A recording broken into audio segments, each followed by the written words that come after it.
How has in 2022 building houses, the construction changed for you guys? A lot. We have been experienced like since last year in 2021, in the half of the year, from August 2021 to the end of December, things has been explode again in Cabo. And you can see how it was pretty close or more like it was in 2008. Okay.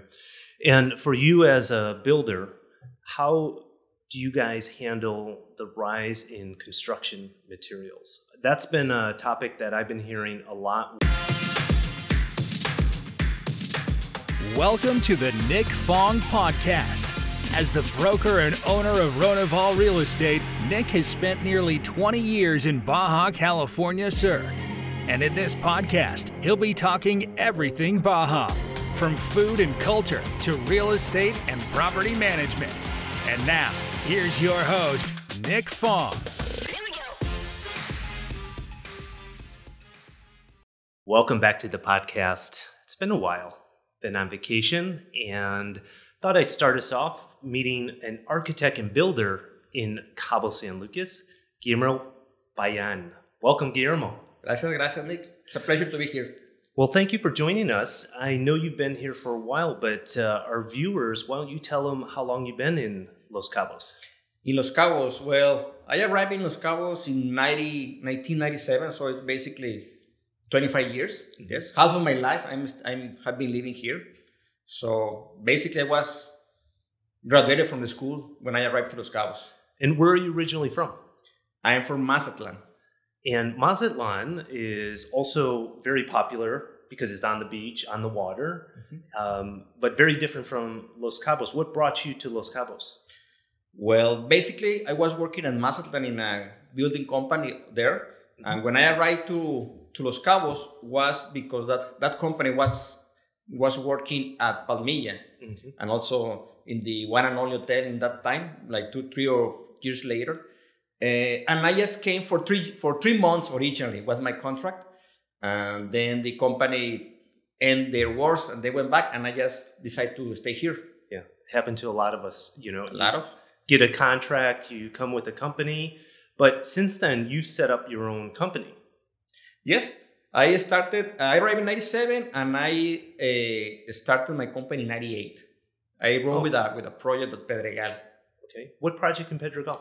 The name was Casa Magna. It has been changed the project with the change of the owners, but it was a house that originally was designed by Gary Wagner, the owner of Jiggly Marlin, and he sold the house, and I met the new owner that was a Mexican owner, and was my first project. Basically, that was the project where I started here in Cabo. Is that a house on the Pacific side or on the marina side? It's on the marine side. So it's a big house. What's the name of it? I believe the last time that I saw that house was Casa Las Palmas. It's just when you're just going out, there's like the snake. Yes. Just when you just turn down again to go to that side. Right. To the right is that house. I know the house. Does it have domes? Is that a house with domes? Well, no, it doesn't have domes. It has it just has a big bird cage. Okay. Yes, but it just when it's a snake, continue and just turn back to get to the side. Okay. So that was your first project in Cabo with your own company? With my own company, 98. And since then, how many different projects have you done? I'm not a volume architect because most of my clients or most of my projects, let's say I do like 5 projects by year, basically, or sometimes less. It depends on the size of the houses, because I like to spend the time that each project needs. Okay, and you've done projects in the Pedregal. Where else have you done projects? I did some couple of projects at Punta Ballena, but curiously, I moved for 10 years. Well, been living here and working at another development called Bay of Dreams at La Paz, close to La Paz. Yeah. Because Gary Wagner saw my work at the house that I remodeled, and he invited me to work in that project. So there's like 15 houses there, and most of them I built them. From 2001 to 2011, I was building in that area. So pretty much all the houses in Bay of Dreams are oceanfront or on the cliff. Exactly. So you did a lot of those houses. Yes. Okay, and so you've done more than a dozen houses out there, a couple houses in Punta Ballena, and is your background in construction, engineering? What's your background? My background? Basically, we started like the design company because my original partner, that is Ernesto, he doesn't speak English, but he has a great smile. We started working for another builders, like designers, because it was our priority. Then in 98, we just moved to the construction phase. And basically, the third partner, that is my brother, is a civil engineer. He's the one that is the builder, basically. Okay. And we spend every day together, visit projects. Okay. How has in 2022 building houses, the construction changed for you guys? A lot. We have been experienced like since last year in 2021, in the half of the year, from August 2021 to the end of December, things has been explode again in Cabo, and you can see how it was pretty close or more like it was in 2008. Okay. And for you as a builder, how do you guys handle the rise in construction materials? That's been a topic that I've been hearing a lot with our developers, our clients that are considering building a new house and managing inflation and the rise in construction materials. It's hard. For example, for now in this from January to half of the year, we have experienced a lot of change of the material cost, and most in the labor work. The people has raised maybe 25% the labor comparison with last year, and materials maybe 20. Okay. The only thing that maybe is a little is just going down a little is the steel, but the rest of the materials, concrete, block, that is basically our structure that we usually use here, has raised up easily like 25% since last year. So what I have done, most of my projects, when I start the estimate, I give out some time of time, 30 days. Right. And then if we don't have any increments, or maybe sometimes the dollar has a little increment and can get the even or close to the original cost of the material, sometimes we don't move it, but it's something that is moving a lot. So when a client comes to you to build their house, how do you structure that? I mean, is it the client has to put all the money up front, or it's in draws as a construction? It's in draws.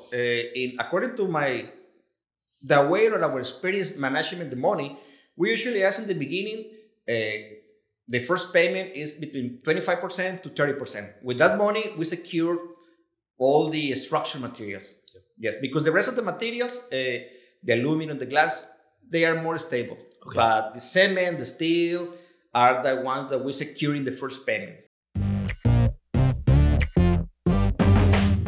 Hey, thanks for being a part of the Nick Fong podcast. Make sure to subscribe to the podcast to get the latest updates. And if you're watching this on our social channels, please like and share. And if you want to be featured, or you want me to talk on a certain topic, food, activities, culture, real estate in the Baja, drop a comment.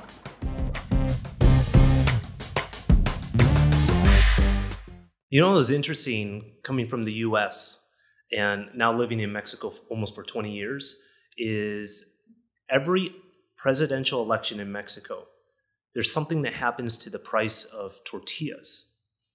Isn't that's like a weird phenomenon, isn't that right? That the price of tortillas goes up. Am I mistaken here, or is that right? Yeah, and it's just interesting that when you come to another country, there's these nuanced differences, right? So a lot of our clients are builders actually coming from the US and Canada. And when they try to build in Mexico, they're like, oh my gosh, I can't. I have a client that came from Canada, a builder, and it took him probably close to 10 years to remodel his house. 10 years? 10 years. Wow. Living in it. And so it's just different. And I don't think that's the norm, but I would say the norm is when you are specialized in building architecture, selling real estate, when you go to a different area, it's different for a reason, not just geography, the culture, the currency, the way things are handled. And so it's interesting to hear in construction, in your business, how things operate. And it's very useful for our viewers also, because they're going to be contracting you or other companies like yours, and them knowing what the challenges are up front. Preparation. It's all about the preparation. And so you and I first met just recently because we have a mutual client that is building a house in the Pedregal, Villa Vista Cortez. That's right. And that house is on the marina side, and it is a big house. Can you tell us a little bit about the house? You've been studying the house, the distribution, the floor plans, the construction costs. Where are you right now in that project? Well, that project is in the final lap to get the approval of Pedregal. Basically, it's gonna maybe, I believe that Pedregal, I'm just putting the final regulation that Pedregal has asked us. And that house, once we get the Pedregal approval, we're gonna be able to continue the rest of the process to get the building permit. Building permits in Cabo, I don't know, but in this, like you said, that every sexennial, I don't know how you say, in Cabo we changed the government last September, and before it used to take like 2 weeks to get a building permit from the city. Now it's taking a little longer, but every government has its own rules, its own paperwork and everything. Villa de Cortez, coming back to Villa de Cortez, is a project. It's a 3-level house. It's gonna be in the street level. We have the garage. We're gonna have 4-car garage. Then going to the main level, we have the social areas, living, dining, kitchen, and an extra terrace, and also the 1 master bedroom located in the main level. In the 3rd level, we have 5 more bedrooms. It's a big house. It's a 6-bedroom house. So that house is gonna be. It's getting very popular to have this kind of number of bedrooms because of the value that this house is getting in the area. And more in Pedregal, the people look for houses with a lot of bedrooms because they make more money for rentals. They make the difference. And this house has an elevator also. It has an elevator, yes. It has an elevator that started from the garage and go all the way to the bedrooms level. And with 6 bedrooms, the 3 levels, and it has a marina ocean view also with city lights at night. And with a project of that size, a pretty good size home, how long would you anticipate that construction to take? That house, depending on the condition of the hill, because it's encrusted on the hill like most of the lots at Pedregal, but it needs to take no more than 12 years. 12 months, sorry. 12 months. 12 years. Remember the You'll be like my other client. Like your client, yes. Okay, so about a year to construct. Yes, and the property is already on the market. It's available to view with the renderings and things like that. You're available for any questions, obviously, because you're going to be building it. But if any of us want to get a hold of you to talk about construction, architecture, maybe even visit a property, a vacant lot, to get some ideas of costs, how do people get a hold of you? I have my website, arquitectonica.com, or for example, sometimes easier by my cellular phone, 624-14-16137. All right, we'll include all of Guillermo's contact information in the description. And until the next one, bye for now. Thank you. Listo. Thanks for listening to this episode of the Nick Fong Podcast. Make sure you subscribe to the podcast and the YouTube channel at youtube.com/Ronival Real Estate and follow Nick on Instagram at NickFong_Ronival. Ready to find your Baja dream home? Check out the latest property listings at Ronival.com or findmexicohouses.com. Hasta luego.